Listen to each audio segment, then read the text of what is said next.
Hello everyone, welcome to another edition of VAFA Tragics. Great to be back at the desk after missing last week. Many apologies for that. I was on another assignment. Nick Armour said, hello. Hello Lenny, great to have you back this week. We did miss you. A lot of social fanfare about Joey Pignataro sitting at the desk. Yeah, there was. But I noticed there wasn't necessarily a rating spike to go with that social... No, there was a lot of social love, probably the same amount of views that we've had over the course of the year. So I'm just thinking if we had... down, actually. If we had you and Joey... No, I heard they were a bit down. Yeah, potentially that too. So people weren't actually clicking through. They were happy to see him on there, but weren't clicking through to watch the episode. But good to have you, and good to have you dressed nicely this week.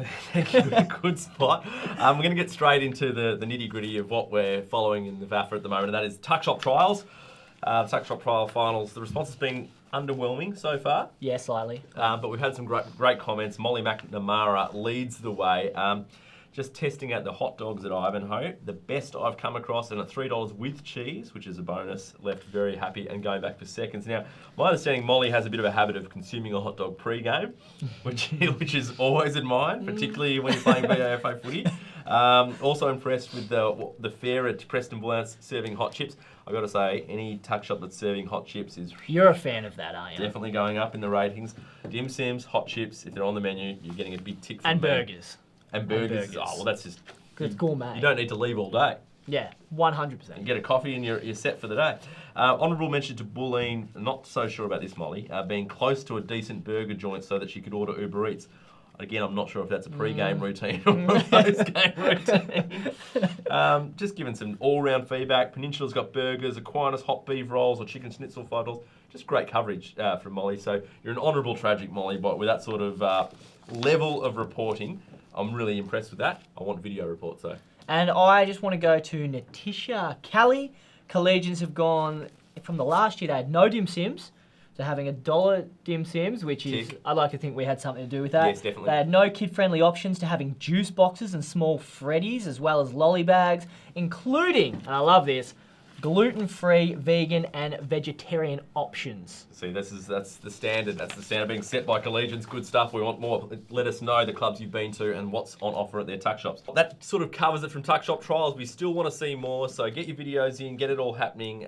Let's move into the highlights of the round. What were your highlights? Well, I'm going back to round 6 because we didn't get the footage until this week, unfortunately, but I'm going to under 19 Division 3, Aquinas versus Monash Blues, and as you can see here, Danny Torpy has taken an absolute scream, and it's a little bit like Ashley Sampi a couple of years ago in the AFL, where he gets the first lift and then the second, so that's just outstanding stuff there from Danny. Screamer Central on the Tragics this week. I've gone Justin DeSiger's mark, as captured by Jeremy Dixon, as seen on the VAFA HQ Instagram page. Got a bit of love as well. It did, 450 plus likes, we don't mind that. Yeah, you wouldn't need that. William Buck Premier, Old Brighton had another close game, and they got up this time by a point over Old Melburnians. Yeah, so obviously coming off the back of their draw against Old Trinity last weekend, they were trailing by 17 points 20 minutes into that fourth quarter until Nick Pavlou kicked this absolute beauty from the boundary, and then Will Lewis, who is leading the goal kicking and absolutely starring as a 20-year-old for Old Brighton, he kicked the last two absolute bombs from 45. Are the Lions coming after a slow start? I feel like they could be, absolutely. Yep. And we knew they were going to have a slow start because they had so many injuries and unavailabilities at the start of the year.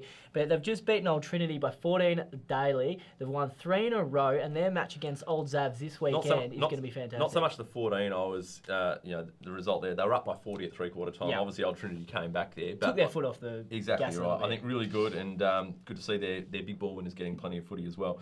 Uni Blues kept going on their merry way with a 54-point thumping of De La Salle. Yeah, they're absolutely flying. And again, it's those Camo Shea had 40 disposals. Josh Green kicked 5 goals. He's on 20 goals along with Ace Cordy as well, who's absolutely starring. So, yeah, they made pretty light work of De La on the weekend. St Bernard's has stopped to a walk, which we said was so important to bank those wins early in the year. Yeah, we did. And we also said after round 3 they hadn't really played anyone we thought that would probably play finals. And now that they have, they've obviously lost Bentic, though he's injured at the moment. Pierce suspended. So they've lost their absolute ball winners, and now 4 losses in a row. Ryan Kemp with 5 goals, handy. Absolutely flying, and he took the mark of the year, what could have been the mark of the year a few weeks ago. So he kicked 5 alongside Jared Wade on the weekend, and Billy Lloyd dominated 35 touches. And Zavs did a number on Old Carey. They've had a tough run, Old Carey. Yeah, they have, and as we're going to talk to Tyrone Bean later on in the program and find out where they're at the moment. But yeah, that was the biggest loss of the weekend. But Zaz, as we said before, are humming at the moment. Premier B, Old Scotch got back on the winners list, beating Tyrone's old side actually, Uni Blacks there at Camberwell Sports Ground. Yeah, probably an important win for Old Scotch given what happened last week with their change of coach. Still uncertain about exactly what happened there. No. So basically, from what we've been told and what we've What said, the statement says is what the statement says. Correct. That's what we're going with. Keep it hush hush. Any budding journos out there want to let us know.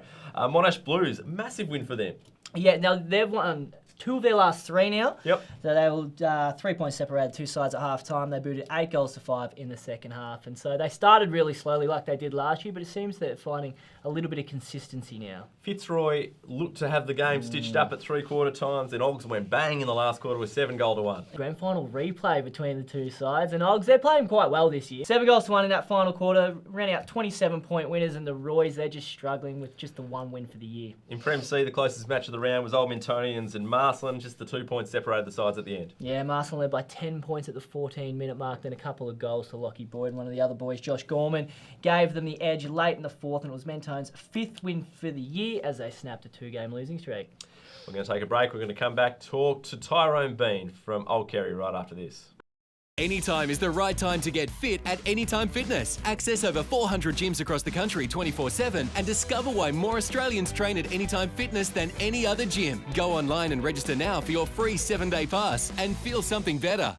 Welcome back to the Tragics. As I mentioned, our special guest from Old Carey, Tyrone Bean. Welcome. How you going? Thanks for having me, fellas. It's great to have you on. You better tell us about this jumper that's the gift you've brought on the desk. I don't get to keep it, do we? No, you don't get to keep it, unfortunately, but you can purchase one online at the Old Carey website. Give it a flog. Yeah, so we've actually, this is the first year that Old Carey are doing an Indigenous round, and the jump actually symbolises something and represents something really close to my family. So on here, as you can see, there's a boomerang straight through the middle, and that's represents my uncle. My uncle was the very first person in my community in 1965 to go to boarding school, and the boarding school that he actually went to was Carey Grammar. So there's a bit of a connection to my family, connection to Carey Grammar, and right through the jumper, you've got the designs of. So the blue, yellow and black, and so the blue representing the men, the yellow representing the women, and the black representing Indigenous peoples, and we're all coming together moving forward as one. We've got the each nation also written on it, so it's mine, the bloodlines that I've got, and so it's Connor Bowden, who's also at Old Carey, and my uncles as well is also Wurundjeri, so that's important that we're on Wurundjeri country. So you designed this? Yeah, I designed that with my cousin. And she's actually flying down this weekend for it. We've also got to speak about the Yarra River around it. So that's where it's a main resource of the Wurundjeri people. So yeah, we actually designed it. Amazing. How important or special is it to be able to do this at 2 clubs now? Yeah, so we started off at Uni Blacks, and they were great, and I think they're doing it again this week. Joel Beasley and Scott Myers are running the program down there, which is fantastic. It's unreal. I'm not sure if you heard any of the interviews over the weekend with the players and how they talk about the meaning of Indigenous Round and Reconciliation Week, and you know, like my family didn't have the opportunity to play sport, and if you think about it, my grandfather was not considered human really until 1967, and my mother was born not considered human. So it's significant for us to be in a level playing field, and sport is a driving factor of an equal playing field. So it's unbelievable that Old Carey got behind it. Uni Blacks are still doing it, and I know there are a few clubs around the VAFA that are doing something as well, whether it's Thursday night training or on the weekend. So it's actually really taking off, and I love it. No, it's absolutely sensational. I think it goes without saying that pretty much all of the Indigenous jumpers that have been designed across the highest level and also now down at VAFA level are just stunning designs and great to look at. And it's a great tribute and way for us as a broader community to recognise everything that the Indigenous community does and to teach us about all the background and history that you guys have been through. Exactly. And even the ceremonies on the day as well. We saw on the weekend in the women's competition, Preston Bullants and Swinburne University, one of the girls, Indigenous girls, got the whacking sticks. Yeah. And obviously you guys had Arnie Dye in the smoking ceremony a couple of years ago at University Black. So just the whole event is just absolutely outstanding. Yeah, that's it. So also after the game, we've actually got a ceremony post-game, and we're making it a little function. We've extended the invitation out to the VAFA. So we've got actually got an indigenous chef coming in and cooking bush tucker. So roo tail, roo stew, kangaroo, emu, everything. And we're actually coming together, sitting around a campfire, sharing stories. Fantastic. And, sharing what it's like being an indigenous person and growing up in this day and age. Fantastic. That is sensational. We better talk some footy. Let's do it. You've moved to Old Carey. Hasn't gone as well on the playing field for the Panthers this year as they might have been expecting. Yeah, expecting, probably not expecting to bang down the doors, and we didn't really expect to play finals footy. We know where we're at, and on field we are actually really young. And I just made the comment before, I don't think half the side has even shaved yet, so that's how young we are. We've got some really good talent coming through, and the school program is phenomenal. I reckon the issue that we'll have there, because our school program is actually really good, the Carey school program, a lot of the boys either get drafted or play VFL footy.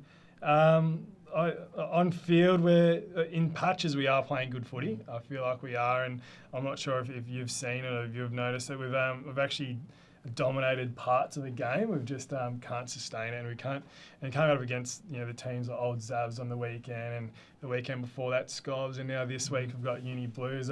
We're versing seasoned footballers, which is very hard for 19-year-old and 18-year-old fresh out of school. That's exactly it. It's going to happen when you've got those young players. But yourself, mate, you went down with a hamstring injury against Old Trinity. Are you back this weekend? When can we expect to see you? That's the plan. I slightly strained my hamstring.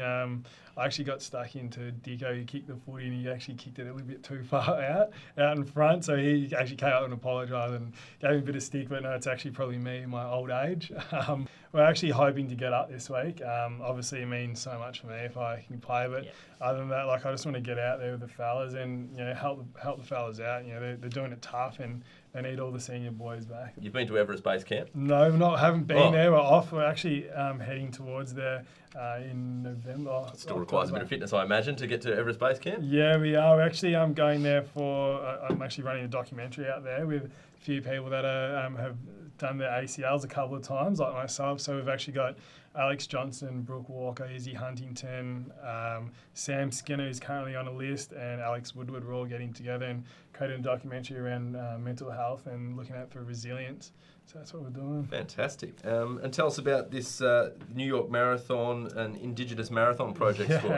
So Robert D. Costello runs it, and I tried out at the start of the year and didn't really expect much of it. And I just came back from my first camp, so I was selected on the team, and it's part of the Indigenous Marathon project, so we get to go to New York at the end of the year. But it's just using sport, using running as a vehicle of change within community. And at the end of it, I guess our reward is the marathon, and it just resembles everything to do with Indigenous culture. Now, I know Lenny will take the piss out of me for this, let's be honest, because you have also been to Ireland. We've had a few of the Ireland boys that have gone on that trip come on the Tragics, so you're probably 6 or 7.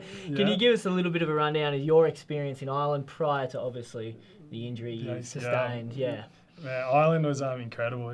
I actually did really enjoy getting around fellas from across the whole VAFA, and I think that's one thing that they've done really well with that program. It is allowing everyone involved, not just limited it to Prem A and Prem B.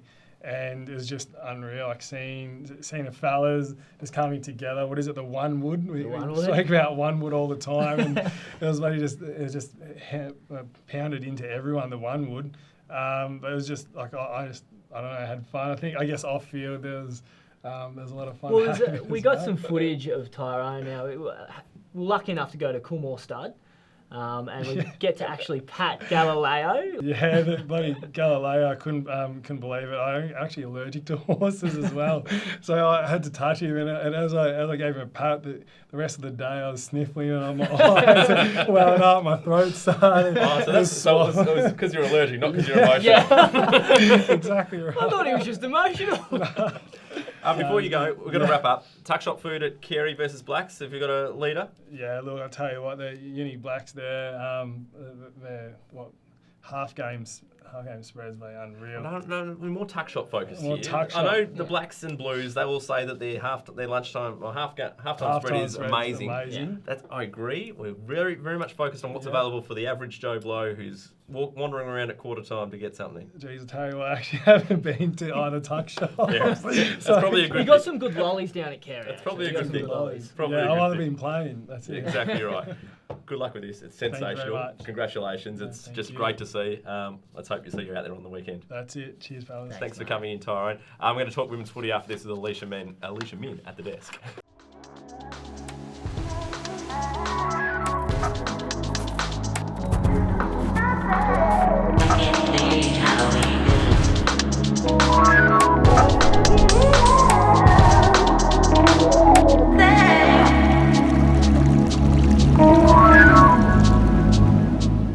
Welcome back to the Tragics. Alicia, good to see you. Lenny, we missed you last week. Thank you. I was wondering, I knew I'd get some love from you. I didn't get as much love from Nick. Well, when you say we, you could probably speak for yourself, but We did. Yeah, no, collectively, of course, we did. Good to see you. What's happened in the last fortnight? Or you got anything exciting for me? Is Tuck Shop Trials taken off in women's footy as well? Yes, it has. We've seen a couple of things, but we want the clubs to get more involved. I'm sure you're plugging it more, but we want those short videos, a couple of photos here and there, but we want the videos. Tuck Shop Trials is a thing. A photo would do it. I just want a photo of the menu or a photo of the Tuck Shop window. A little description. Little something, yeah. Everyone knows a lot about the halftime afternoon tea, though. That's something that, Yeah, Tyrone was big on it as I well. know. Yeah, exactly and at Old Ivanhoe on the weekend, I was there, and again, they said their spread's the best Well, they in talk the about area. their halftime spreads. I think it's about the Tuck Shop. Well, that's what's available to everybody, so I agree. Tuck Shop Trials. Yeah, I suppose the spreads are available. You've just got to pay to go in and get them, though, don't you? Yes, it's very true, Suppose it's the very same true. thing. Anyway, what have you got in women's footy? Results from the weekend, touch on quickly. We had 2 draws. So in Division 2, Westbourne Grammarians and Whitefriars drew with 24 points apiece. And in Div 4, De La Salle and MCC drew with 22 points apiece. We had some more first-time winners. We're running out of first-time winners. Yeah, it's okay. Let's hope by the end of give the a shout season, out. everybody has a Give win. us a shout out. So Prem C, RMIT defeated North Brunswick by 70 points, no less. Big win. And in Div 1, La Trobe University defeated Hawthorn by 40 points. So Big another wins for win there. first-time winners. Correct, Yeah, correct. So good week there. William Buck Premier, I wanted to touch on Old Trinity again. So they've had 2 top-of-the-table clashes in 2 weeks, and they won both of them. This week coming up against West Brunswick, and they got They're it done back by for 3 tees, points. I think. They are. They Because are. I think they fell away for a couple of weeks, didn't they? And then Yeah, they're Just back. dropped off a little bit. At least one, yeah. Are they the team to beat now? I think so. And I think what's really evident now is that they have a spread of contributors. So they had Imogen Barnett not there one week and they still won. So they've got a range of players contributing, which obviously helps moving forward. But it wasn't all easy, smooth sailing. The Westies were coming home hard in the 4th. Check out Isabella Geitzman's goal halfway through. But Old Trinity had a 10-point buffer and they managed to carry it out. So team to beat, the ones to watch. I think so. Yes. Tell us what's happening on the social scene. So I'm not sure if you caught up after last week, but we started a woo count. Sure we he did. started. I'm sure he did. Oh, A I've been wee watching, cat of course. I was segment. one of the viewers, yes. So the Yogs women last week had a video singing the club song 11 Woos in the song. And Yep. Bethany Ravens took to Instagram, and she's a bit of a character, as we know, and she quoted, "If you ain't wooing, you ain't winning." And that's something that South Melbourne districts are Words to live clearly by. doing this week because they, check this out, wooed 5 times in their club song.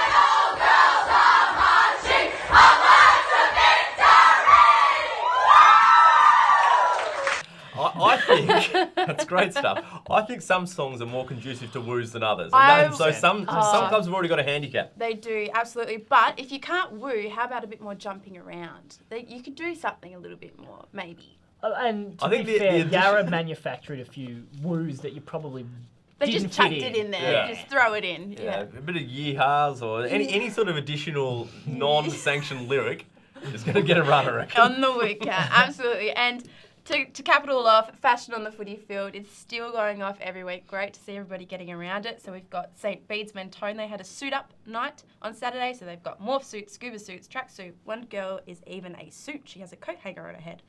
In Brunswick, they've got knitted vests and mini football jumpers on their dogs. So continuing that, it's actually Like that. really available for dogs too. And heading north a little bit further, North Brunswick also have the dog scarf.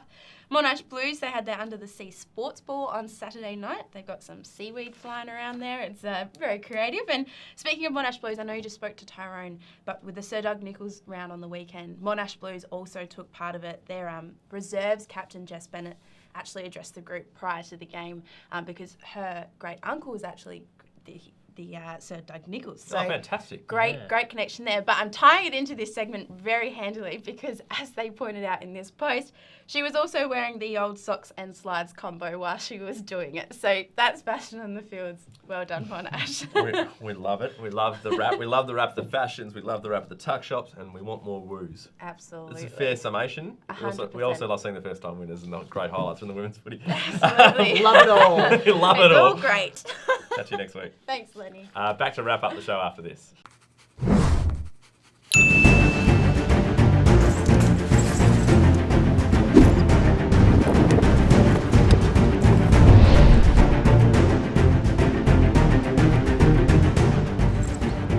Welcome back to the Tragics.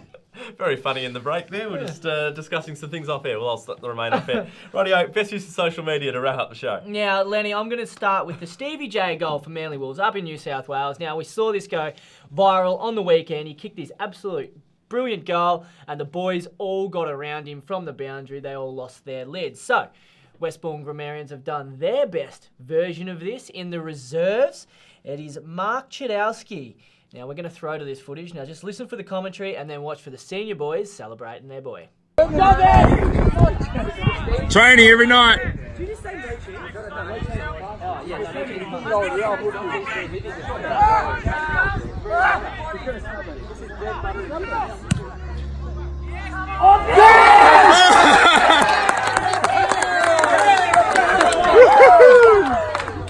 And there we go.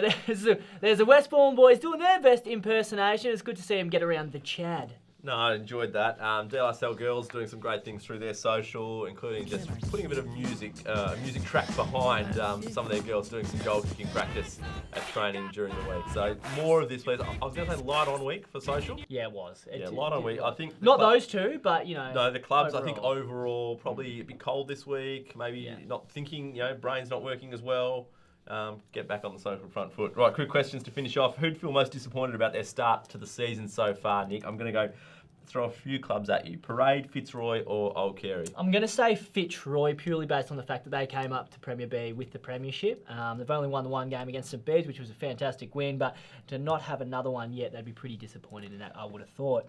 Lenny, is Caulfield in the best position since half St Kevin's in 2015 to produce the perfect 20-0 season in Premier B? Well, they are now, obviously, after beating Old Scotch. They've beaten all the challenges, I'd say, at this point of the season. I think they'll have a calculated loss, though, in the second So you don't half think of the they'll year. do it? Well, I think they'll just have a calculated loss later in the year. Yeah. Do you reckon this is... Because BJ hasn't played yet for him, has he? No, he's probably going to play this weekend. Yeah, I think he probably needs to register, get enough games in if he wants to play finals and Yeah. pinch a flag. They're looking likely. Yeah, they are looking likely, and he's been cleared to play, so I think it's this weekend. If you anywhere, go out to Caulfield. Rightio. Has the upward form Spiker Collegians all but locked it away the top four in William Buck Premier after only 7 rounds? Yeah, no, absolutely not. I think you'd agree with me on this one. I don't think so. I think they're looking fantastic, and we knew this is when they'd start peaking or getting back to good form, but I think Old Brighton are still going to be there or thereabouts come that time of the year. Lenny, last one to you. Who'd be most impressed with how the opening 7 rounds have gone? And I'm going to throw some teams at you. We've got Masala, Q, or UHSVU. Masala Dandenong. Masala Dandenong. Masala Dandenong. I actually forgot Dandenong. I'd have to say Masala Dandenong, actually. Dandenong. Given they won their first 3 games, first time in the club's history they'd won 3 in a row to start the year. They've lost their last 4, all by small margins, though. So I think they'd be pretty pumped But are with the you way they're going. disappointed? Would you be disappointed? Like, they're all being like 10 points or less. They're in game. They're second. They can make the 4. Absolutely, they can. Yeah, they're in this up to their eyeballs. Masala Dandenong. Masala Dandenong. It's been great fun. Hope you've enjoyed it. Well done to Tyrone Bean for coming on the show. Alicia, as always. And Nick, to you as well. Great to have you back, Lenny. It's good to be back. See you next week. Can I kick it? can I kick it? Get your kicks on Route 66. Big man, someday you got mud on your face. You big disgrace, kicking your can all over the place. The other kids with the pumped up kicks, you better run, outrun my gun. I get no kick from champagne.